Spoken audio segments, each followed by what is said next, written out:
Gojira no Gyakushu, mais conhecido no ocidente como Godzilla Contra-Ataca, é um filme escrito por Murata Takeo, Kayama Shigeru e Hidaka Shigeaki, produzido pela Toho e lançado originalmente em 1955, sendo o segundo filme da franquia Gojira, ou Godzilla, como preferir chamar, se passando um ano depois do final do primeiro filme, que já tem vídeo aqui no canal. Se você ainda não assistiu, eu vou deixar o link na descrição do vídeo e no comentário fixado para você assistir, porque nesse vídeo vai ter spoiler do final do primeiro filme. E hoje eu vou contar para vocês a história do filme, minhas opiniões sobre ele e comentar algumas diferenças entre ele e a versão estadunidense lançada em 1959, chamada Gigantes, o Monstro de Fogo. E no final do vídeo eu vou indicar um outro vídeo falando sobre a sequência dele. Eu sou o Bruno e seja bem-vindo ao final da história. E a história começa nos mostrando dois aviões de uma fábrica de conservas do tipo que sobrevoa o mar para avisar aos barcos pesqueiros onde tem grandes cardumes de peixes. Um desses aviões é pilotado por um cara chamado Tsukioka Shoichi, que é namorado de uma das controladoras de voo da companhia, que é filha do dono da fábrica de conservas. E o outro avião da empresa é pilotado por Kobayashi Koji, que precisa fazer um pouso de emergência devido a uma falha no motor do seu avião. O Tsukioka vai procurar o seu colega e logo após encontrá-lo em uma ilha, enquanto os dois faziam uma fogueira para se aquecerem, eles veem o Gojira lutando com o outro Kaiju, e ao verem os dois gigantes caírem no mar, eles fogem para avisar a todos sobre o que acabaram de ver. De volta na cidade, eles são levados a uma junta de especialistas que mostram imagens de vários dinossauros. Eles reconhecem o segundo Kaiju como um Ankylosaurus e passam a chamá-lo de Anguirus. E os cientistas começam a especular que, como uma bomba de hidrogênio deu origem ao Gojira original, mais conhecido como Shodai Gojira, ou literalmente Primeiro Gojira, provavelmente outra bomba deu origem a esse segundo Gojira e ao Anguirus. Os cientistas pedem a opinião do Dr. Yamane, por ele ter sido o principal pesquisador sobre o primeiro Gojira, e pedem para que ele pense em contramedidas contra o segundo Gojira. E o Dr. Yamane então diz que não tem nenhuma contramedida possível, já que o primeiro Gojira só foi morto graças ao destruidor de oxigênio que foi inventado pelo falecido Dr. Serizawa, que destruiu todos os registros sobre a sua criação.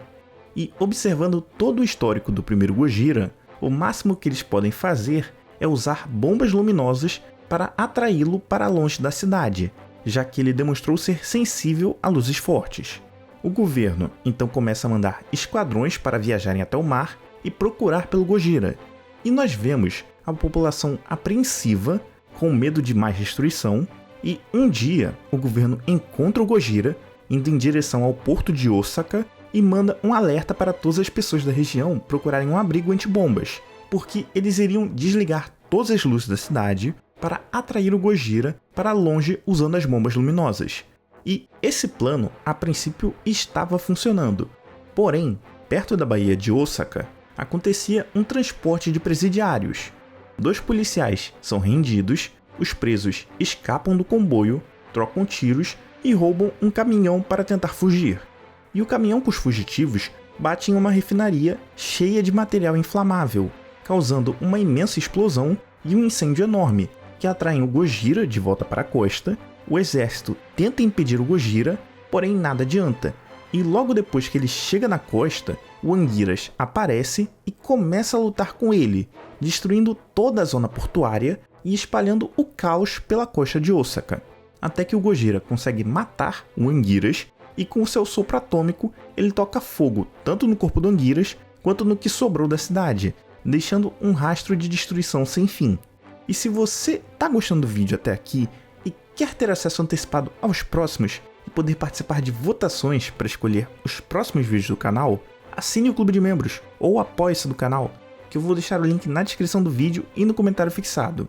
E, bom, um dia após a destruição de toda a Baía de Osaka, os donos da fábrica de conservas onde o Tsukioka trabalha decidem movê-la para Hokkaido. O tempo passa, constroem uma fábrica nova e a vida segue, até que o Gojira afunda um dos barcos dessa nova fábrica o Tsukioka fica procurando pelo Gojira através da costa e o Kobayashi o ajuda a rastreá-lo enquanto as Forças Armadas chegam. E assim, nos aproximamos do final dramático do filme. Os aviões da Força Armada bombardeiam o Gojira, mas nada disso adianta, e o Gojira abate o avião do Kobayashi. As Forças Armadas, vendo isso, decidem enterrar o Gojira na neve, bombardeando essas montanhas. Eles conseguem prender o Gojira até a cintura, só que eles não têm bombas o suficiente para terminar o trabalho, e precisam voltar para reabastecer. O Tsukioka então pede para pilotar e ajudar o batalhão para vingar a morte de seu amigo, e depois de muito sacrifício e quase todos os aviões serem destruídos pelo Gojira, o Tsukioka consegue terminar de enterrar o Gojira no gelo. E a história continua em King Kong vs Gojira, que foi um sucesso absurdo, que garantiu que a franquia continuasse por incontáveis filmes. Mas isso é assunto para um outro vídeo, que eu vou deixar o link na descrição, no comentário fixado e no final do vídeo. E, infelizmente, eu vou ter que dizer que Gojira no Gyakushu é muito pior do que o primeiro filme.